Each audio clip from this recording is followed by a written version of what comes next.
নমস্কার, আপনারা দেখছেন সংবাদ শিরোনাম। আমি নন্দিনী। বিস্তারিত খবরে যাওয়ার আগে দেখে নিই আজকের হেডলাইন্স।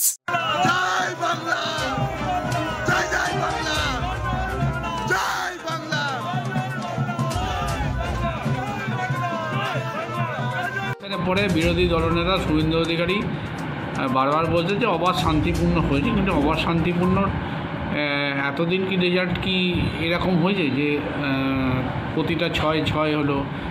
আগামী 26 সালের যে নির্বাচন বিধানসভার, তাতে কি দাঁড়াবে? বিরোধী শূন্য? দেখুন, আমি এর আগে প্রতিটা পদক্ষেপে আমরা বলেছিল, আমার কাছে অনেক সংবাদ মাধ্যমও আসে, বলেছিলাম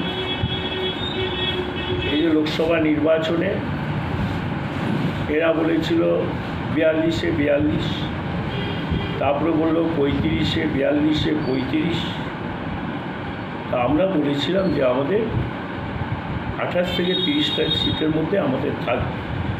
তা আমরা 29টা সিট পেয়েছি। এবং আপনার 2021 সালে অনেকে ভেবেছিল যে বাংলার পরিবর্তন হবে, মমতা বন্দ্যোপাধ্যায় তৃতীয়বারে গভর্নমেন্ট করতে পারবে না। তো মমতা বন্দ্যোপাধ্যায় যে 72টা প্রকল্প করে দেখিয়ে দিয়েছে মানুষের, একটা গরিব মানুষ তার বাড়িতেও সব প্রকল্প, প্রায় অনেক প্রকল্প পৌঁছে গেছে। কোনো না কোনো বাড়ির একটা দুটো করে প্রকল্প পেয়েছে। তারা প্রকল্প থেকে কোনো বিতাড়িত হয়নি। তা বাংলার মানুষ দেখছে যারা খেতে পেত না, তার খাবারের রুটি রোজগারটাও মমতা বন্দ্যোপাধ্যায় করে দিয়েছে সরকার।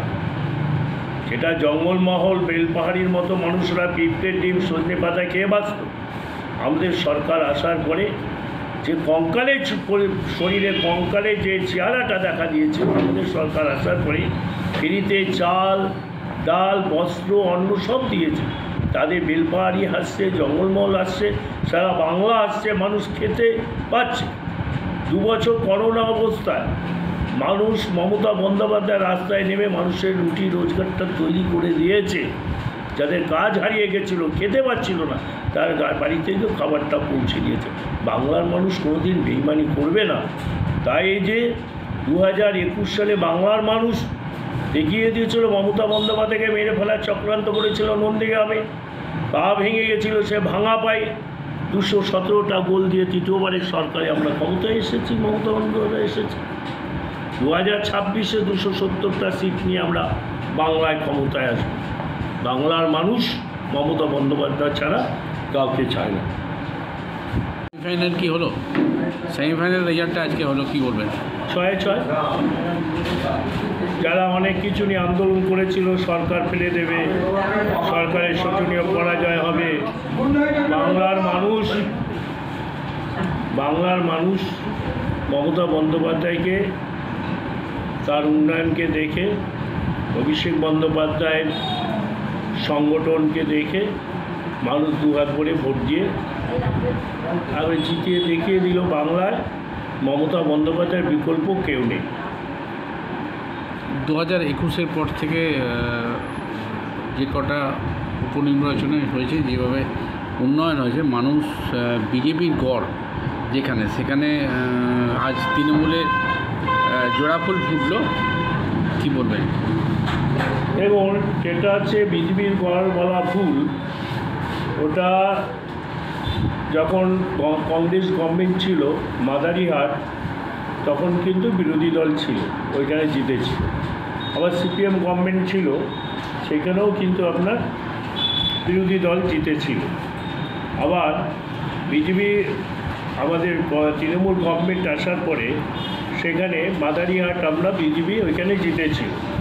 কিন্তু বাংলার মানুষ বেছে নিয়েছে যে যতই মমতা বন্দ্যোপাধ্যায়ের বিরুদ্ধে কুৎসা করবে, অভিষেকের বিরুদ্ধে কুৎসা রটাবে, ততই মানুষ দুহাত ভরে বেশি করে ভোট দিয়ে সেইখানে মানুষ দেখিয়ে দেবে যে মমতার বিকল্প, অভিষেকের বিকল্প বাংলায় কোথাও কিছু নেই। 3 মাস ধরে যে তিলোত্তমা আন্দোলন চলছিল, তার প্রতিফলন কিছু পড়ল না। হ্যাঁ, দেখতেই পাচ্ছেন তো তিলোত্তমা ঘটাচ্ছে। সেদিন রিসেন্ট দুর্গাপুর না আসানসোলের ডাক্তার, একটা প্রতিবন্ধী মেয়ে ডাক্তার, তাকে চিকিৎসা করতে হয়েছিল, তাকে গণধর্ষণ করেছে। তার দেখতে দেবেন ঠিক মতো যদি মমতা বন্দ্যোপাধ্যায় তো তদন্ত ঠিক করেছি, আমাদের গভর্নমেন্ট তদন্ত করেছিল, একজন ধরা পড়েছে, সিবিআই ধরা পড়ে নেওয়ার পরে এখনও ধরা পড়েনি কী হয়েছে না এখন শস্যের মধ্যে ভূত দেখতে পাবেন।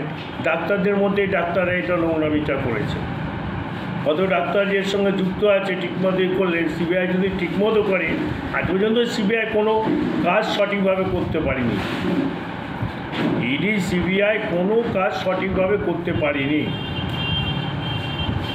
গভর্নমেন্টের যেটা আছে সিআইডি মমতা বন্দ্যোপাধ্যায় তারা চোখে আঙুল দেখিয়ে দিয়েছে।